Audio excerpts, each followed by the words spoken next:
भारत 1 दिसंबर 2022 से G20 की अध्यक्षता कर रहा है और लगातार बैठकों का दौर जारी है। विश्व स्तर पर भारत में दुनिया के सबसे शक्तिशाली 20 देशों के संगठन G20 के विदेश मंत्रियों की बैठक गुरुवार को सुबह राष्ट्रपति भवन के सांस्कृतिक केंद्र में शुरू हुई। बैठक की शुरुआत में विदेश मंत्री एस जयशंकर ने तुर्की और सीरिया में आए भयंकर भूकंप में मारे गए लोगों के प्रति संवेदना प्रकट करने के लिए सभी सदस्यों के साथ 1 मिनट का मौन धारण किया। रूस यूक्रेन युद्ध के बीच ये बैठक काफी अहम मानी जा रही है। अमेरिकी विदेश मंत्री एंटनी ब्लिंकन, रूसी विदेश मंत्री सर्गेई लैवरोव, फ्रांस की कैथरीन कोलोना, जर्मनी की एनलेना बैरबॉक और ब्रिटिश विदेश सचिव जेम्स क्लेवरली भारत द्वारा आयोजित इस बैठक में मौजूद हैं। पीएम नरेंद्र मोदी के संदेश के साथ बैठक की आधिकारिक शुरुआत हुई। Foreign ministers, head of international organisations, excellencies, I welcome you to India for the G20 Foreign Ministers meeting. India has selected the theme of One Earth, One Family, One Future. अब आपके मन में G20 से जुड़े कई सवाल होंगे, जैसे G20 क्या है, भारत के लिए G20 की अध्यक्षता के क्या मायने हैं, समझते हैं इस वीडियो में। G20 एक अंतर्राष्ट्रीय संगठन है जिसमें दुनिया के 20 सबसे बड़े और महत्वपूर्ण अर्थव्यवस्थाओं के देश शामिल हैं। ये एक फोरम है जहां देशों के अर्थव्यवस्था के अलग अलग मुद्दों पर विचार विमर्श होता है। G20 दुनिया के 19 देशों और EU यानी यूरोपीय संघ से मिलकर बना हुआ है।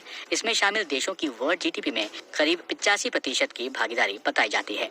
इस ग्रुप में जो देश शामिल हैं उनमें Argentina, Australia, Brazil, Canada, China, France, Germany, India, Indonesia, Italy, Japan, Republic of Korea, Mexico, Russia, Saudi Arabia, South Africa, तुर्की, यूनाइटेड किंगडम, यूनाइटेड स्टेट्स, इसके साथ साथ यूरोपियन यूनियन भी शामिल हैं। इस साल जब भारत अध्यक्षता कर रहा है तब Bangladesh, Egypt, Mauritius, Netherlands, Nigeria, Oman, Singapore, Spain और यूएई को एज गेस्ट इनवाइट किया गया है।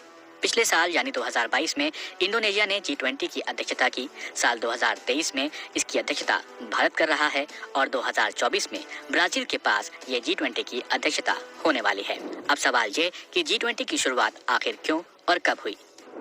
तो आपको बता दें कि G20 की शुरुआत 1999 में हुई थी। उस समय G20 फाइनेंशियल स्टेबिलिटी फोरम के रूप में जाना जाता था और इसमें केवल वित्तीय मुद्दों पर विचार विमर्श हुआ करता था। 2008 की फाइनेंशियल क्राइसिस के बाद G20 ने अपनी गतिविधियों को विस्तारित कर दिया और अर्थव्यवस्था के विभिन्न मुद्दों पर विचार विमर्श करने वाले अंतर्राष्ट्रीय संगठन के रूप में विकसित हुआ। उस समय से अब तक G20 एक महत्वपूर्ण विश्व स्तरीय फोरम बन गया है जो दुनिया भर की अर्थव्यवस्थाओं के अलग अलग मुद्दों पर चर्चा करता है। G20 में शामिल देशों की चुनौतियों, मुद्दों और मांगों पर विचार विमर्श किया जाता है ताकि संयुक्त रूप से वो अर्थव्यवस्थाओं की समस्याओं का सामना कर सकें। अब ये समझते हैं कि जब भारत G20 की अध्यक्षता कर रहा है तब भारत को इससे क्या फायदा हो सकता है। भारत को G20 की अध्यक्षता मिलना इस बात को दर्शाता है कि भारत वैश्विक ताकतों के बीच वर्ल्ड लीडर बनकर उभर रहा है। बता दें कि हाल ही में इंडोनेशिया के बाली में 17वें G20 शिखर सम्मेलन के दौरान भारत को G20 की अध्यक्षता सौंपी गई थी। ऐसे में ये देशवासियों की जिम्मेदारी है इन आशाओं और अपेक्षाओं से कहीं ज्यादा बेहतर करके दिखाएं। अब ये हमारी जिम्मेदारी है कि हम भारत की सोच और सामर्थ्य से, भारत की संस्कृति और समाज शक्ति से विश्व को परिचित कराएं। ये हमारा दायित्व है कि हम अपनी हजारों वर्ष पुरानी संस्कृति की बौद्धिकता और उसमें समाहित आधुनिकता से विश्व का ज्ञानवर्धन करें। पीएम ने देश को इस अवसर का उपयोग करने को कहा था। उन्होंने कहा था कि हमें वैश्विक भलाई पर ध्यान केंद्रित करना चाहिए। G20 की अध्यक्षता हमारे लिए एक बड़े अवसर के रूप में आई है। हमें इस अवसर का पूरा उपयोग करना चाहिए और वैश्विक भलाई और विश्व कल्याण पर ध्यान देना चाहिए। चाहे शांति हो या एकता, पर्यावरण के प्रति संवेदनशीलता हो या सतत विकास, भारत के पास चुनौतियों से संबंधित समाधान है। उन्होंने ये कहा था कि एक धरती, एक परिवार, एक भविष्य की जो थीम है इस आयोजन को वो दी गई है वो हमारी वसुधैव कुटुंबकम की प्रतिबद्धता को दर्शाती है।